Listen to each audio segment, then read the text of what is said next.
ನಮ್ಮ ದಿನನಿತ್ಯದ ಬದುಕಿನಲ್ಲಿ ಒಂದು ಅತ್ಯಂತ ಸಾಮಾನ್ಯವಾದ ಆದರೆ ಆತಂಕಕಾರಿಯಾದ ದೃಶ್ಯವನ್ನು ಒಮ್ಮೆ ಕಲ್ಪಿಸಿಕೊಳ್ಳಿ. ನಾವು ಯಾವುದೋ ಒಂದು ಅತ್ಯಂತ ಪ್ರಮುಖವಾದ ಕೆಲಸದಲ್ಲಿ ತಲ್ಲೀನರಾಗಿರ್ತೀವಿ. ಹೌದು, ಇದು ಎಲ್ಲರಿಗೂ ಆಗುವ ಅನುಭವ. ಆಗ ನಮ್ಮ ಪಕ್ಕದಲ್ಲಿರುವ ಸ್ಮಾರ್ಟ್ಫೋನ್ನಿಂದ ಟಿಂಗ್ ಅಂತ ಒಂದು ಸಣ್ಣ ನೋಟಿಫಿಕೇಶನ್ಸ್ ಅದು ಬರುತ್ತೆ. ಆ ಕ್ಷಣದಲ್ಲಿ ಏನಾಗುತ್ತೆ ಗೊತ್ತಾ? ನಮ್ಮ ಕಣ್ಣಿಗೆ ಕಾಣದ ಆದರೆ ಅತ್ಯಂತ ಬಲವಾದ ಒಂದು ನಿಗೂಢ ಶಕ್ತಿ ನಮ್ಮ ಗಮನವನ್ನ, ನಮ್ಮ ಕೈಗಳನ್ನ ಪರದೆ ಕಡೆಗೆ ಎಳೆದುಕೊಂಡೋಗುತ್ತೆ. ನಿಜ. ಆ ಸೆಳೆತ ಎಷ್ಟೊಂದು ತೀವ್ರವಾಗಿರುತ್ತೆ ಅಂದ್ರೆ ಆ ನೋಟಿಫಿಕೇಶನ್ ಅನ್ನು ನೋಡದೆ ನಮಗೆ ಬೇರೆ ಆಯ್ಕೆಯೇ ಇರೋದಿಲ್ಲ. ಹೌದು, ನಮ್ಮ ಇಡೀ ಪ್ರಪಂಚ ಆ ಒಂದು ಸಣ್ಣ ಸಾಧನಕ್ಕೆ ಅಂಟ್ಕೊಂಡ್ಬಿಡುತ್ತೆ. ಖಂಡಿತ. ಇದು ಆಧುನಿಕ ಜಗತ್ತಿನ ಬಹುದೊಡ್ಡ ವ್ಯಸನ. ಏನ್ಗೊತ್ತಾ, ನಮ್ಮ ಮೆದುಳಿನ ರಾಸಾಯನಿಕ ಪ್ರಕ್ರಿಯೆಗಳು ಆ ಆಕರ್ಷಣೆಗೆ ಸಂಪೂರ್ಣವಾಗಿ ಶರಣಾಗುತ್ತವೆ. ಭೌತಿಕವಾಗಿ ನಾವೇ ಆ ಫೋನಿನ ಒಡೆಯರಾಗಿದ್ರೂ ಮಾನಸಿಕವಾಗಿ ಆ ಚಿಕ್ಕ ಪರದೆ ನಮ್ಮನ್ನು ನಿಯಂತ್ರಿಸ್ತಿರುತ್ತೆ.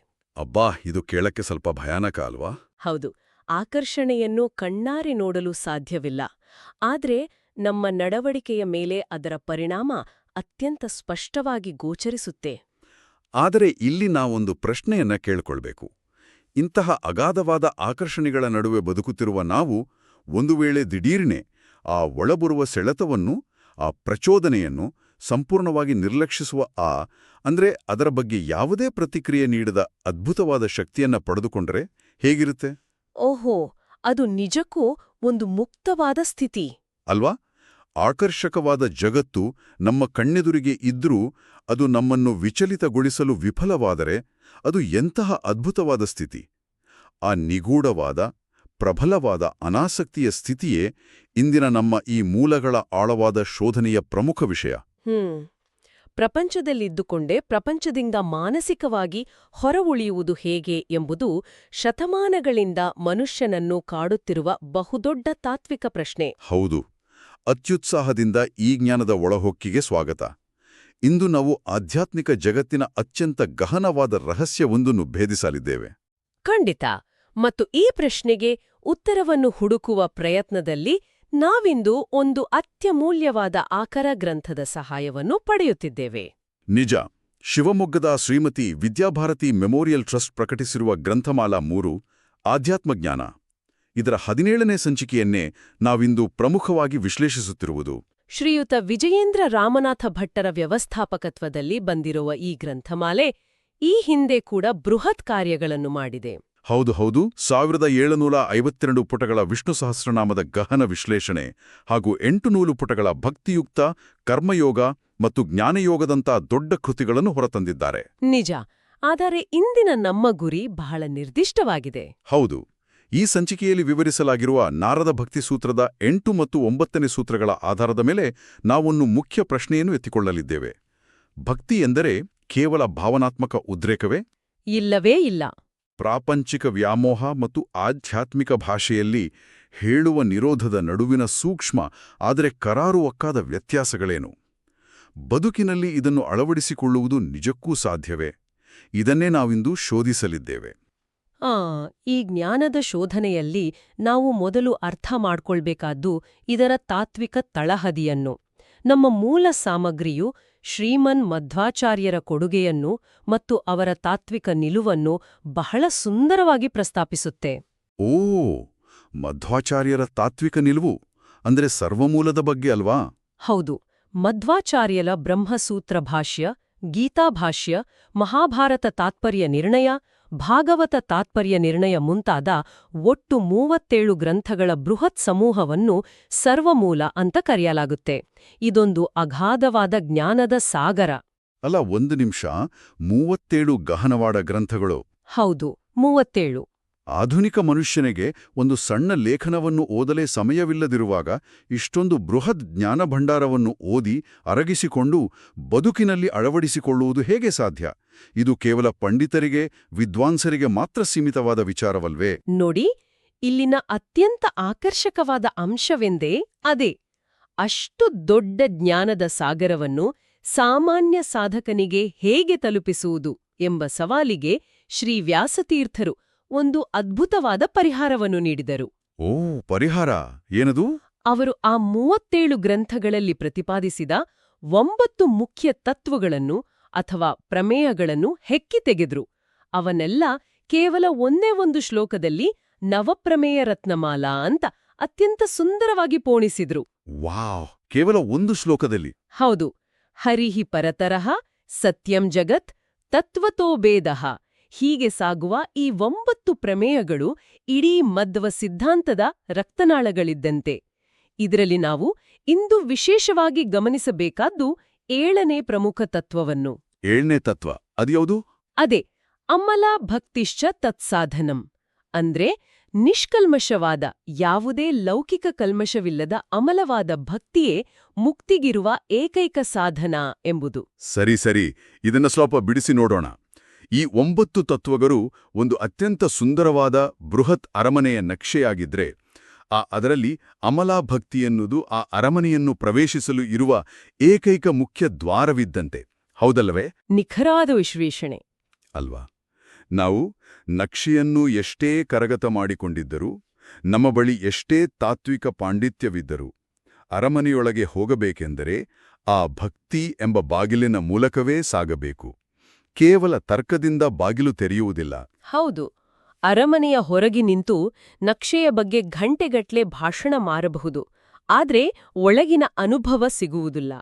ಆ ಜ್ಞಾನವನ್ನು ಅನುಭವಕ್ಕೆ ತರುವ ಬಾಗಿಲಿನ ಕೀಲಿಯೇ ಈ ನಿಷ್ಕಲ್ಮಶವಾದ ಭಕ್ತಿ. ಆದ್ರೆ ಇಲ್ಲಿ ನನಗೊಂದು ಬಲವಾದ ಅನುಮಾನ ಕಾಡ್ತಿದೆ. ಈ ನಿಷ್ಕಲ್ಮಶವಾದ ಭಕ್ತಿ ಅಥವಾ ಅಮಲಾಭಕ್ತಿ ಎನ್ನುವುದು ಕೇಳಲು, ಉಪನ್ಯಾಸಗಳಲ್ಲಿ ಹೇಳಲು ಬಹಳ ಚೆನ್ನಾಗಿದೆ. ಸರಿ. ಆದರೆ ವಾಸ್ತವಿಕ ಜಗತ್ತಿನಲ್ಲಿ ಬದುಕ್ತಿರುವನ ಗತಿಯೇನು? ಬೆಳಗ್ಗೆ ಎದ್ದು ಆಫೀಸಿಗೆ ಓಡುವ, ಟ್ರಾಫಿಕ್ನಲ್ಲಿ ಸಿಲುಕುವ, ಇಎಂಐ ಕಟ್ಟುವ, ಸಂಸಾರದ 100 ಜವಾಬ್ದಾರಿಗಳನ್ನು ಹೊತ್ತಿರುವ ಸಾಮಾನ್ಯ ಮನುಷ್ಯನಿಗೆ ದಿನದ 24 ಗಂಟೆಯೂ ನಿಷ್ಕಲ್ಮಶ ಭಕ್ತಿಯಲ್ಲಿ ಮುಳುಗಿರಲು ಹೇಗೆ ಸಾಧ್ಯ? ಅದು ಸಹಜವಾದ ಪ್ರಶ್ನೆ. ಲೌಕಿಕ ಜಗತ್ತಿನ ಕಟ್ಟುಪಾಡುಗಳು ಮತ್ತು ಆಧ್ಯಾತ್ಮಿಕ ಸಾಧನೆ ಇವೆರಡೂ ವಿರುದ್ಧ ದಿಕ್ಕಿನಲ್ಲಿ ಚಲಿಸುವ ರೈಲುಗಳಂತಲ್ವೇ?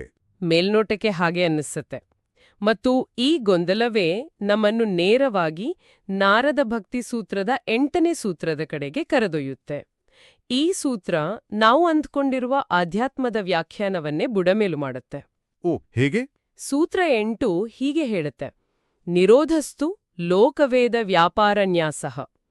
ಸಮಾಜದಲ್ಲಿ ನಿರೋಧ ಎಂದರೆ ಎಲ್ಲವನ್ನೂ ಬಿಟ್ಟು ಬಿಡುವುದು, ಪ್ರಪಂಚವನ್ನು ದ್ವೇಷಿಸಿ ಬಲವಂತವಾಗಿ ತ್ಯಜಿಸಿ ಸನ್ಯಾಸಿಯಾಗುವುದು ಎಂಬ ಬಹುದೊಡ್ಡ ತಪ್ಪು ಕಲ್ಪನೆಯಿದೆ.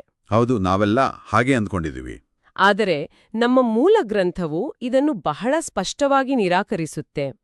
ನಿರೋಧವೆಂದರೆ ಕೇವಲ ಎಲ್ಲವನ್ನೂ ಬಲವಂತವಾಗಿ ತ್ಯಜಿಸುವುದಲ್ಲ, ಬದಲಾಗಿ ನಮ್ಮ ಎಲ್ಲ ಲೌಕಿಕ ಮತ್ತು ವೈದಿಕ ಕಾರ್ಯಗಳನ್ನು ಸಂಪೂರ್ಣವಾಗಿ ಭಗವಂತನಿಗೆ ಅರ್ಪಿಸುವುದು. ಕ್ಷಮಿಸಿ, ಇಲ್ಲಿ ನಾನು ನಿಮ್ಮನ್ನು ತಡೆಯಲೇಬೇಕು. ನನ್ನ ಕೆಲಸವನ್ನು ಭಗವಂತನಿಗೆ ಅರ್ಪಿಸುವುದು ಎಂದರೆ ಅರ್ಥವೇನು? ಅಂದ್ರೆ ನಾನು ಕಂಪ್ಯೂಟರ್ ಮುಂದೆ ಕೂತು ಮಾಡುವ ಕೋಡಿಂಗ್ ಇರಬಹುದು, ಅಥವಾ ಬ್ಯಾಂಕ್ನಲ್ಲಿ ಲೆಕ್ಕ ಬರೆಯುವುದಿರಬಹುದು, ಅದು ಭಗವಂತನಿಗೆ ಹೇಗೆ ಸೇರುತ್ತೆ? ಲೌಕಿಕ ವ್ಯವಹಾರಗಳನ್ನು ದೇವರಿಗೆ ಅರ್ಪಿಸ್ತೇನೆ ಎಂದು ಹೇಳಿಕೊಳ್ಳುವುದು ಕೇವಲ ನಮ್ಮ ಮನಸ್ಸನ್ನು ನಾವೇ ಸಮಾಧಾನ ಮಾಡಿಕೊಳ್ಳಲು ಬಳಸುವ ಒಂದು ಮಾನಸಿಕ ತಂತ್ರವಲ್ಲವೇ? ಇದು ಬಹಳ ಸೂಕ್ಷ್ಮವಾದ ಆದರೆ ಅತ್ಯಗತ್ಯವಾದ ಪ್ರಶ್ನೆ. ಇದನ್ನು ನಾವು ವಿಶಾಲವಾದ ದೃಷ್ಟಿಕೋನಕ್ಕೆ ಜೋಡಿಸಿ ನೋಡಿದರೆ ಇದರ ಹಿಂದಿನ ಮನೋವಿಜ್ಞಾನ ಅರ್ಥವಾಗುತ್ತೆ. ಇದು ಕೇವಲ ಮಾನಸಿಕ ತಂತ್ರವಲ್ಲ, ಇದು ನಮ್ಮ ಉದ್ದೇಶದ ಸಂಪೂರ್ಣ ಬದಲಾವಣೆ. ಸಾಮಾನ್ಯ ಮನುಷ್ಯನಿಗೆ ಆಫೀಸಿನ ಕೆಲಸ ಬೇರೆ, ಪೂಜೆ ಬೇರೆ. ಕೆಲಸ ಮಾಡುವುದು ಹೊಟ್ಟೆಪಾಡಿಗಾಗಿ ಅಥವಾ ಅಹಂಕಾರದ ತೃಪ್ತಿಗಾಗಿ. ಹೌದು. ಆದರೆ ಒಬ್ಬ ಪರಮಭಕ್ತನು ತನ್ನ ಕರ್ಮಗಳನ್ನು ನೋಡುವ ರೀತಿಯೇ ಬೇರೆ. ಅವನಿಗೆ ಆಫೀಸಿನ ಕೆಲಸ ಮತ್ತು ದೇವರ ಪೂಜೆಯ ನಡುವೆ ಗೆರೆಯೇ ಇರುವುದಿಲ್ಲ. ಆತ ತನ್ನೆಲ್ಲ ವ್ಯಾಪಾರಗಳನ್ನು, ಅಂದ್ರೆ ಲೌಕಿಕ ಮತ್ತು ವೈದಿಕ ಚಟುವಟಿಕೆಗಳನ್ನು ಆ ಪರಮಾತ್ಮನಿಗೆ ನ್ಯಾಸ ಮಾಡುತ್ತಾನೆ, ಅಂದ್ರೆ ಅರ್ಪಿಸುತ್ತಾನೆ. ಅಂದ್ರೆ ಕೆಲಸದ ಸ್ವರೂಪ ಬದಲಾಗುವುದಿಲ್ಲ? ಇಲ್ಲ. ಆತ ಕೋಡಿಂಗ್ ಮಾಡ್ತಿರ್ಬೋದು, ಆದ್ರೆ ಆ ಕೆಲಸವನ್ನು ಅತ್ಯಂತ ಶ್ರದ್ಧೆಯಿಂದ, ಯಾವುದೇ ಫಲಾಪೇಕ್ಷೆ ಇಲ್ಲದೆ ಸೃಷ್ಟಿಕರ್ತನ ಸೇವೆ ಎಂಬ ಭಾವನೆಯಿಂದ ಮಾಡ್ತಾನೆ. ಆಗ ಆ ಲೌಕಿಕ ಕೆಲಸವೇ ಒಂದು ಯಜ್ಞವಾಗುತ್ತೆ. ವಾವ್, ಈಗ ಅರ್ಥವಾಯಿತು. ಬದಲಾಗಿ ಕೆಲಸದ ಹಿಂದಿನ ನಮ್ಮ ಮನಸ್ಥಿತಿ, ನಮ್ಮ ಆಂತರಿಕ ಉದ್ದೇಶ ಬದಲಾಗುತ್ತಲ್ವಾ? ಮೂಲ ಗ್ರಂಥದಲ್ಲಿ ಇದಕ್ಕೊಂದು ಬಹಳ ಅತ್ಯದ್ಭುತವಾದ ಉದಾಹರಣೆ ನೀಡಿದ್ದಾರೆ. ಹೌದು, ಶ್ರೀಮದ್ ಭಾಗವತದಲ್ಲಿ ಬರುವ ಗೋಪಿಯರ ಪ್ರಸಂಗ. ಅದ್ಭುತವಾದ ಪ್ರಸಂಗ. ಅವರು ಕೃಷ್ಣನ ಕೊಳಲಿನ ಧ್ವನಿ ಕೇಳಿದ ತಕ್ಷಣ ತಮ್ಮೆಲ್ಲ ಕೆಲಸಗಳನ್ನು ಅರ್ಧಕ್ಕೆ ಬಿಟ್ಟು ಓಡೋಡಿ ಬರ್ತಾರೆ. ಓ ಒಲವಿನನಲ್ಲ, ನಮ್ಮ ಮನಸ್ಸುಗಳು ಈಗ ನಮ್ಮ ಕೈಯಲ್ಲಿಲ್ಲ. ಮನೆ ಕೆಲಸಗಳನ್ನು ಮಾಡುತ್ತಿದ್ದ ನಮ್ಮ ಕೈಗಳು ಈಗ ಸ್ಥಗಿತಗೊಂಡು ಕೈ ಚೆಲ್ಲಿ ಕುಳಿತಿವೆ. ನಮ್ಮ ಪಾದಗಳು ಎತ್ತ ಹೋದರೂ ನಿನ್ನೆಡೆಗೇ ಸಾಗುತ್ತಿವೆ ಎಂದು ಅವರು ಹೇಳುವ ಮಾತುಗಳು ಇಲ್ಲಿ ಉಲ್ಲೇಖವಾಗಿವೆ. ನಿಜ. ಅಂದ್ರೆ ಭಗವಂತನ ಮೇಲಿನ ಪ್ರೀತಿ ಅಷ್ಟು ತೀವ್ರವಾದಾಗ ಪ್ರಾಪಂಚಿಕ ಆಕರ್ಷಣೆಗಳು ಮತ್ತು ಕರ್ಮಗಳು ತಾವಾಗಿಯೇ ಕಳಚಿ ಬೀಳುತ್ತವೆ. ಹೌದು. ಆ ಗೋಪಿಯರು ತಮ್ಮ ಮನೆ ಮಠಗಳನ್ನು ದ್ವೇಷಿಸಿ ತೊರೆದು ಬಂದರು ಎನ್ನುವುದಕ್ಕಿಂತ ಪರಮಾತ್ಮನ ಮೇಲಿನ ಅತಿರೇಕದ ಪ್ರೇಮದ ಕಾರಣದಿಂದಾಗಿ ಆ ಎಲ್ಲ ಲೌಕಿಕ ಕರ್ಮಗಳು ತಾವಾಗಿಯೇ ಅವರಿಂದ ದೂರ ಸರಿದವು ಎನ್ನುವುದು ಹೆಚ್ಚು ಸೂಕ್ತ. ಸರಿ. ಒಂದು ಮರದಿಂದ ಹಣ್ಣು ಮಾಗಿದಾಗ ಹೇಗೆ ತಾನಾಗಿಯೇ ಕೆಳಗೆ ಬೀಳುತ್ತದೆಯೋ ಹಾಗೆ ಮೂಲ ಗ್ರಂಥದ ಪ್ರಕಾರ ಭಕ್ತನ ಮನಸ್ಸು ಸಂಪೂರ್ಣವಾಗಿ ಜಗದೀಶ್ವರನ ಸ್ಮರಣೆಯಲ್ಲಿ ತುಂಬಿ ಹೋದಾಗ ಅವನಿಗೆ ಈ ಪ್ರಪಂಚದ ನಿಯಮಗಳನ್ನು ಅನುಸರಿಸುವ ಪ್ರವೃತ್ತಿಯೇ ಇರೋದಿಲ್ಲ. ಇದು ನಮ್ಮ ದೈನಂದಿನ ಬದುಕಿನ ಒಂದು ಅನುಭವಕ್ಕೆ ಬಹಳ ಹತ್ತಿರವಾಗಿದೆ ಅನಿಸ್ತಿದೆ. ಯಾರಾದರೂ ತೀವ್ರವಾಗಿ ಪ್ರೀತಿಯಲ್ಲಿ ಬಿದ್ದಾಗ ಅಥವಾ ಯಾವುದೋ ಒಂದು ಕಲೆಯ ರಚನೆಯಲ್ಲಿ ಆ ಫ್ಲೋ ಸ್ಟೇಟ್ನಲ್ಲಿದ್ದಾಗ ಅವರಿಗೆ ಹಸಿವು, ನೀರಡಿಕೆಯ ಪರಿವೇ ಇರೋದಿಲ್ಲ ಅಲ್ವಾ? ಖಂಡಿತ ಇರೋದಿಲ್ಲ. ಅವರು ಊಟವನ್ನು ದ್ವೇಷಿಸ್ತಾರೆ ಎಂದಲ್ಲ, ಆದರೆ ಅವರು ತೊಡಗೊಂಡಿರೋ ವಿಷಯದ ಮೇಲಿನ ಆಕರ್ಷಣೆ ಎಷ್ಟೊಂದು ಪ್ರಬಲವಾಗಿರ್ತದೆ ಅಂದರೆ ಊಟ ಮಾಡೋದು, ನಿದ್ರೆ ಮಾಡೋದು ಎಲ್ಲವೂ ಆ ಕ್ಷಣಕ್ಕೆ ಅತ್ಯಂತ ಗೌಣವಾಗಿ ಬಿಡುತ್ತೆ. ಹೌದು. ಅದೇ ರೀತಿ ಇಲ್ಲಿಯೂ ಪರಮಭಕ್ತನಿಗೆ ಜಗತ್ತಿನ ಕಲೆ, ಕರ್ಮ, ಆಕರ್ಷಣೆಗಳೆಲ್ಲವೂ ಮರೆಯಾದಿ ಕೇವಲ ಆ ಪರಮಾತ್ಮನ ಅಸ್ತಿತ್ವ ಮಾತ್ರ ಎದ್ದು ಕಾಣುತ್ತೆ. ವಾವ್! ಭಗವಂತನ ಮೇಲಿನ ಆಕರ್ಷಣೆ ಹೆಚ್ಚಾದಷ್ಟು ಪ್ರಪಂಚದ ಮೇಲಿನ ಆಕರ್ಷಣೆ ತಾನಾಗಿಯೇ ಕ್ಷೀಣಿಸುತ್ತೆ. ಆದರೆ ಇಲ್ಲಿ ಇನ್ನೊಂದು ಗಂಭೀರವಾದ ಪ್ರಶ್ನೆ ಎದುರಾಗುತ್ತೆ. ಏನದು? ಈ ರೀತಿ ಭಗವಂತನ ಕಡೆಗೆ ಸಂಪೂರ್ಣವಾಗಿ ತಿರುಗುದಾಗ ಭಕ್ತನು ತನ್ನ ಸುತ್ತಲಿನ ಪ್ರಪಂಚವನ್ನು, ತನ್ನ ಕುಟುಂಬವನ್ನು, ತನ್ನ ಜವಾಬ್ದಾರಿಗಳನ್ನು ಹೇಗೆ ನೋಡುತ್ತಾನೆ? ಅವನು ಎಲ್ಲರನ್ನೂ ಉದಾಸೀನ ಮಾಡಲಾರಂಭಿಸಿದರೆ ಸಮಾಜ ಅವನನ್ನು ಕಲ್ಲು ಹೃದಯದವನು ಎನ್ನುವುದಿಲ್ಲವೇ? ಅಬ್ಬಾ, ಇದೇ ಪ್ರಶ್ನೆ ನನ್ನ ತಲೆಯಲ್ಲೂ ಕೊರೆಯುತ್ತಿತ್ತು. ನಾನು ಪೂರ್ತಿಯಾಗಿ ಆಧ್ಯಾತ್ಮಿಕನಾದರೆ ನನ್ನ ಹೆಂಡತಿ, ಮಕ್ಕಳ ಬಗ್ಗೆ ಅಥವಾ ನನ್ನ ವೃತ್ತಿಯ ಬಗ್ಗೆ ನನಗೆ ಯಾವ ಕಾಳಜಿಯೂ ಇರುವುದಿಲ್ಲವೇ? ಅದು ಜವಾಬ್ದಾರಿಯಿಂದ ನುಣುಚಿಕೊಳ್ಳುವ ಹೇಡಿತನವಲ್ಲವೇ? ಇಲ್ಲಿ ವಿಷಯ ನಿಜಕ್ಕೂ ಅತ್ಯಂತ ಕುತೂಹಲಕಾರಿಯಾಗುತ್ತದೆ. ಏಕೆಂದರೆ ನಾರದ ಭಕ್ತಿಸೂತ್ರದ 9ನೇ ಸೂತ್ರ ಈ ಗೊಂದಲಕ್ಕೆ ಒಂದು ಆಳವಾದ ಮನೋವೈಜ್ಞಾನಿಕ ಉತ್ತರವನ್ನು ಕೊಡುತ್ತೆ. ಸೂತ್ರ 9 ಹೇಳುತ್ತೆ, ತತ್ ಅನನ್ಯಾಶ್ರಯ ಭಾವೋ ವಿರೋಧಿಷು ಉದಾಸೀನತಾಚ. ಅಂದ್ರೆ ಪರಮಾತ್ಮನಲ್ಲಿ ಅನನ್ಯವಾದ ಭಕ್ತಿ ಮತ್ತು ಅದಕ್ಕೆ ಅಡ್ಡಿಯಾಗುವ ವಿಷಯಗಳಲ್ಲಿ ಉದಾಸೀನತೆ. ಹೌದು. ಇಲ್ಲಿ ನಾವು ಉದಾಸೀನತೆ ಎಂಬ ಪದವನ್ನು ಬಹಳ ಎಚ್ಚರಿಕೆಯಿಂದ ಅರ್ಥೈಸಿಕೊಳ್ಳಬೇಕು. ನಮ್ಮ ದಿನನಿತ್ಯದ ಭಾಷೆಯಲ್ಲಿ ಉದಾಸೀನತೆ ಎಂದರೆ ನಿರ್ಲಕ್ಷ್ಯ ಮಾಡುವುದು, ಯಾರಿಗೋ ಅವಮಾನ ಮಾಡುವುದು ಅಥವಾ ದ್ವೇಷಿಸುವುದು. ಹೌದು, ನಾವು ಹಾಗೇ ಅಲ್ವಾ ಬಳಸೋದು? ಆದರೆ ಇಲ್ಲಿ ಹೇಳುತ್ತಿರುವ ಉದಾಸೀನತ ಎಂದರೆ ದ್ವೇಷವಲ್ಲ, ಕೋಪವೂ ಅಲ್ಲ, ಅದು ಕೇವಲ ನಿರ್ಲಿಪ್ತತೆ. ಓ, ನಿರ್ಲಿಪ್ತತೆ. ಜಗತ್ತಿನ ವಸ್ತುಗಳು ಅಥವಾ ವ್ಯಕ್ತಿಗಳು ನಮ್ಮ ಮನಸ್ಸಿನ ಮೇಲೆ, ನಮ್ಮ ನೆಮ್ಮದಿಯ ಮೇಲೆ ಬೀರುವ ಪ್ರಭಾವದಿಂದ ಸಂಪೂರ್ಣವಾಗಿ ಮುಕ್ತರಾಗುವುದು. ನಾವು ಪ್ರಪಂಚದಲ್ಲಿರುತ್ತೇವೆ, ಜವಾಬ್ದಾರಿಗಳನ್ನು ನಿಭಾಯಿಸುತ್ತೇವೆ, ಆದರೆ ಆ ಜವಾಬ್ದಾರಿಗಳ ಫಲಿತಾಂಶಗಳು ನಮ್ಮನ್ನು ಮಾನಸಿಕವಾಗಿ ಬಂಧಿಸುವುದಿಲ್ಲ. ವಾವ್! ನಮ್ಮ ಮೂಲ ಗ್ರಂಥದಲ್ಲಿ ಇದನ್ನೇ ವಿವರಿಸಲು ಒಂದು ಅತ್ಯದ್ಭುತವಾದ, ಕಣ್ಣಿಗೆ ಕಟ್ಟುವಂಥ ಉದಾಹರಣೆಯೊಂದಿದೆ. ವಸ್ತುಗಳಿಗೂ ಮತ್ತು ಆ ವಸ್ತುಗಳ ಮೇಲೆ ನಮಗಿರುವ ವ್ಯಾಮೋಹಕ್ಕೂ ಇರುವ ಸಂಬಂಧವನ್ನು ಇದು ಬೆತ್ತಲಾಗಿಸುತ್ತೆ. ಹೌದು, ಆ ಉದಾಹರಣೆ ನಿಜಕ್ಕೂ ಅದ್ಭುತ. ಒಂದು ಮನೆಯಲ್ಲಿ ಒಬ್ಬ ತಂದೆ ಮತ್ತು ಅವನ ಪುಟ್ಟ ಮಗುವಿದೆ. ಆ ಮಗುವಿಗೆ ತನ್ನ ಆಟದ ವಸ್ತುವಿನ ಮೇಲೆ ವಿಪರೀತ ವ್ಯಾಮೋಹ. ಆ ಆಟಿಕೆ ಇಲ್ಲದೆ ಅದು ಊಟವೂ ಮಾಡುವುದಿಲ್ಲ. ಆದರೆ ಅದೇ ಆಟಿಕೆಯ ಮೇಲೆ ತಂದೆಗೆ ಯಾವುದೇ ಆಸಕ್ತಿ ಇರುವುದಿಲ್ಲ, ಸಂಪೂರ್ಣ ಉದಾಸೀನ. ಇನ್ನು ಅದೇ ಮನೆಯಲ್ಲಿರುವ ಲಕ್ಷಾಂತರ ರೂಪಾಯಿ ಬೆಲೆಬಾಳುವ ಆಸ್ತಿಗೆ ಸಂಬಂಧಿಸಿದ ಕಾಗದ ಪತ್ರಗಳ ಮೇಲೆ ಆ ತಂದೆಗೆ ಇಲ್ಲಿಲ್ಲದ ಆಸಕ್ತಿ, ವ್ಯಾಮೋಹ, ಸದಾ ಅದೇ ಧ್ಯಾನ. ಆದರೆ ಆ ಮಗುವಿಗೆ ಆ ಕಾಗದ ಬಗ್ಗೆ ಸಂಪೂರ್ಣ ಉದಾಸೀನ. ಮಗು ಅದನ್ನ ಹರಿದು ಹಾಕಲು ಹಿಂದೇಟು ಹಾಕುವುದಿಲ್ಲ. ನಿಜ. ಇನ್ನು ಮನೆಯ ಯಜಮಾನತಿಯ ಹೆಂಡತಿಯ ಸುಂದರವಾದ ರೇಷ್ಮೆಯ ಸೀರೆಯ ಮೇಲೆ ಅವಳಿಗೆ ವಿಪರೀತ ವ್ಯಾಮೋಹ. ಆದರೆ ಆ ತಂದೆ ಮತ್ತು ಮಗು ಇಬ್ಬರಿಗೂ ಆ ಸೀರೆಯ ಮೇಲೆ ಕೇವಲ ಉದಾಸೀನ. ಇದು ಒಂದು ಪ್ರಮುಖ ತಳಹದಿಯ ಪ್ರಶ್ನೆಯನ್ನು ಹುಟ್ಟಾಕತ್ತೆ. ಗಮನಿಸಿ, ಆ ವ್ಯಾಮೋಹ ಇರುವುದು ಎಲ್ಲಿ? ಆ ಆಟಿಕೆಯಲ್ಲಿಯೇ? ಇಲ್ಲ. ಆಸ್ತಿಪತ್ರದ ಕಾಗದದಲ್ಲಿಯೇ? ಅಥವಾ ಆ ಸೀರೆಯ ನೂಲಿನಲ್ಲಿಯೇ? ಖಂಡಿತ ಇಲ್ಲ. ಹೊರಗಿನ ಯಾವ ಜಡವಸ್ತುಗಳಲ್ಲಿಯೂ ಆಕರ್ಷಣೆ ಅಥವಾ ಮೋಹ ಅಡಗಿಲ್ಲ. ಮೋಹವಿರೋದು ವಸ್ತುಗಳಲ್ಲಲ್ಲ, ಬದಲಾಗಿ ನಮ್ಮ ಮನಸ್ಸಿನ ಕಲ್ಪನೆಯಲ್ಲಿ. ಅಬ್ಬಾ, ಇದು ನಿಜಕ್ಕೂ ಕಣ್ಣು ತೆರೆಸುವ ವಿಷಯ. ನಮ್ಮ ಮನಸ್ಸು ಆ ವಸ್ತುಗಳ ಮೇಲೆ ಆರೋಪಿಸುವ ಅಥವಾ ಎಸೆಯುವ ಮೌಲ್ಯವೇ ವ್ಯಾಮೋಹಕ್ಕೆ ಮೂಲ ಕಾರಣ.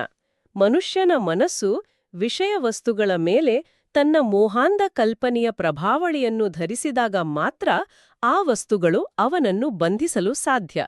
ಅಂದ್ರೆ ನಾವು ವಸ್ತುವಿನ ಮೇಲೆ ಅಂಟಿಸುವ ಆ ಬೆಲೆಯ ಚೀಟಿ ಅಥವಾ ಪ್ರೈಸ್ ಟ್ಯಾಗ್ ಮಾತ್ರ ಇಲ್ಲಿ ಮುಖ್ಯವಾಗುತ್ತೆ. ಖಂಡಿತವಾಗಿಯೂ. ಕಾಗದ ಕೇವಲ ಕಾಗದ, ಆದರೆ ತಂದೆಯ ಮನಸ್ಸು ಆ ಕಾಗದದ ಮೇಲೆ 50 ಲಕ್ಷದ ಆಸ್ತಿ ಎಂಬ ಬೆಲೆಯ ಚೀಟಿಯನ್ನು ಅಂಟಿಸುತ್ತೆ. ಆದ್ದರಿಂದ ಅವನಿಗೆ ಅದರ ಮೇಲೆ ವ್ಯಾಮೋಹ. ಮಗುವಿನ ಮನಸ್ಸು ಆ ಕಾಗದದ ಮೇಲೆ 0 ಬೆಲೆಯ ಚೀಟಿ ಅಂಟಿಸುತ್ತೆ.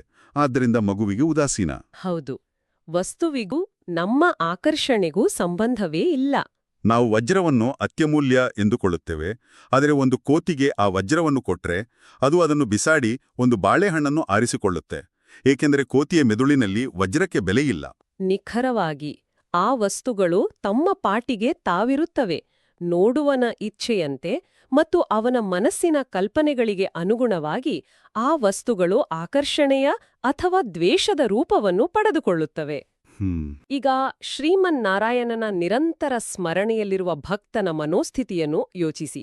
ಅವನಿಗೆ ಜಗತ್ತಿನ ಯಾವ ಆಕರ್ಷಣೆಯೂ ಕಾಡುವುದಿಲ್ಲ, ಏಕೆಂದ್ರೆ ಅವನ ಮನಸ್ಸು ಆ ಲೌಕಿಕ ವಸ್ತುಗಳ ಮೇಲೆ, ಹುದ್ದೆಗಳ ಮೇಲೆ, ಹಣದ ಮೇಲೆ ಯಾವುದೇ ಮೌಲ್ಯವನ್ನು ಆರೋಪಿಸುವುದಿಲ್ಲ.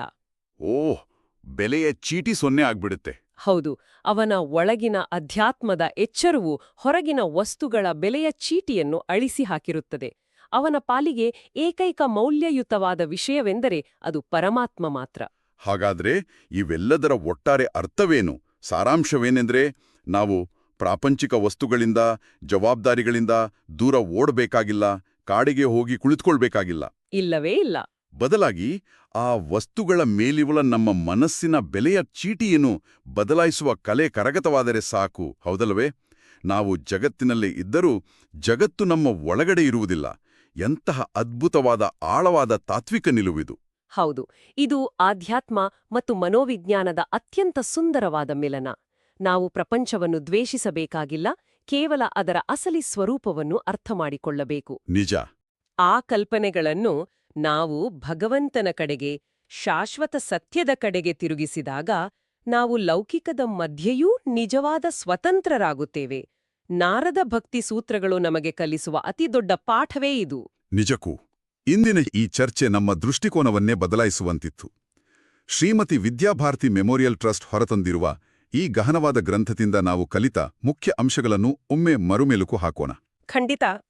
ಮೊದಲನೇದಾಗಿ, ಶ್ರೀಮನ್ ಮಧ್ವಾಚಾರ್ಯರ ತಾತ್ವಿಕ ಚಿಂತನೆಯಂತೆ ಅಮಲಾಭಕ್ತಿಯೇ ನಮ್ಮ ಆಧ್ಯಾತ್ಮಿಕ ಸಾಧನೆಯ ಹೆಬ್ಬಾಗಿಲು.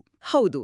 ಎರಡನೇದಾಗಿ, 8ನೇ ಸೂತ್ರದ ಪ್ರಕಾರ ನಿರೋಧ ಎಂದರೆ ಜಗತ್ತಿನಿಂದ ಓಡಿಹೋಗುವುದಲ್ಲ, ಬದಲಾಗಿ ನಮ್ಮೆಲ್ಲ ಲೌಕಿಕ ಮತ್ತು ವೈದಿಕ ಕರ್ಮಗಳನ್ನು, ನಮ್ಮ ಯಶಸ್ಸು ವೈಫಲ್ಯಗಳನ್ನು ಯಾವುದೇ ಷರತ್ತಿಲ್ಲದೆ ಭಗವಂತನಿಗೆ ಸಮರ್ಪಿಸುವುದು. ಸರಿಯಾದ ಮಾತು. ಮತ್ತು ಕೊನೆಯದಾಗಿ 9ನೇ ಸೂತ್ರದಂತೆ ಪ್ರಾಪಂಚಿಕ ವ್ಯಾಮೋಹವೆಂಬುದು ವಸ್ತುಗಳ ಗುಣವಲ್ಲ, ಅದು ಕೇವಲ ನಮ್ಮ ಮನಸ್ಸು ಅಂಟಿಸುವ ಬೆಲೆಯ ಚೀಟಿ ಎಂಬ ಅಪ್ಪಟ ಸತ್ಯ. ಈ ಅರಿವು ಆಧುನಿಕ ಮನುಷ್ಯನಿಗೆ ಒಂದು ರಕ್ಷಾ ಕವಚವಿದ್ದಂತೆ. ನಮ್ಮ ದೈನಂದಿನ ಬದುಕಿನ ಒತ್ತಡಗಳನ್ನು, ಆತಂಕಗಳನ್ನು ಮತ್ತು ವ್ಯರ್ಥ ಸ್ಪರ್ಧೆಗಳನ್ನು ಎದುರಿಸಲು ಇದಕ್ಕಿಂತ ದೊಡ್ಡ ಅಸ್ತ್ರ ಬೇಕಿಲ್ಲ. ವಸ್ತುಗಳ ಮೇಲಿನ ನಮ್ಮ ಭ್ರಮೆಯ ಪ್ರಭಾವಳಿಯನ್ನು ನಾವು ಕಳಚಿಟ್ಟಾಗ ಬದುಕು ಅತ್ಯಂತ ಹಗುರವಾಗುತ್ತೆ ಹಾಗೂ ಹೆಚ್ಚು ಅರ್ಥಪೂರ್ಣವಾಗುತ್ತೆ. ಹಾಗಾದರೆ ಜ್ಞಾನದ ಈ ಆಳವಾದ ಒಳಹೊಕ್ಕನ್ನು ಮುಕ್ತಾಯಗೊಳಿಸುವ ಮುನ್ನ ಒಂದು ಆಲೋಚನೆಯನ್ನು ಇಲ್ಲಿ ಬಿಟ್ಟೋಗುತ್ತಿದ್ದೇನೆ.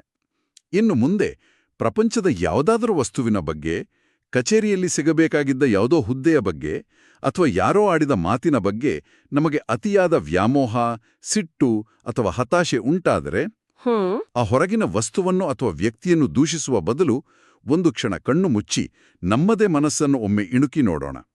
ನಮ್ಮ ಒಳಗಿನ ಪರಮಶಾಂತಿಗಿಂತ ಹೆಚ್ಚಾಗಿ ಆ ಕ್ಷಣದಲ್ಲಿ ನಮ್ಮ ಮನಸ್ಸು ಗುಪ್ತವಾಗಿ ಯಾವುದಕ್ಕೆ ಅತಿ ಹೆಚ್ಚು ಬೆಲೆ ಕೊಡುತ್ತಿದೆ? ಆ ಭ್ರಮೆಯ ಬೆಲೆಯ ಚೀಟಿಯನ್ನು ಕಿತ್ತು ಹಾಕುವ, ಆ ಮೂಲಕ ನಮ್ಮನ್ನು ನಾವೇ ಬಂಧನದಿಂದ ಮುಕ್ತಗೊಳಿಸುವ ಅಸಾಧಾರಣ ಶಕ್ತಿ ನಮ್ಮೊಳಗೆ ಇದೆಯಲ್ಲವೇ? ಆಲೋಚಿಸಿ.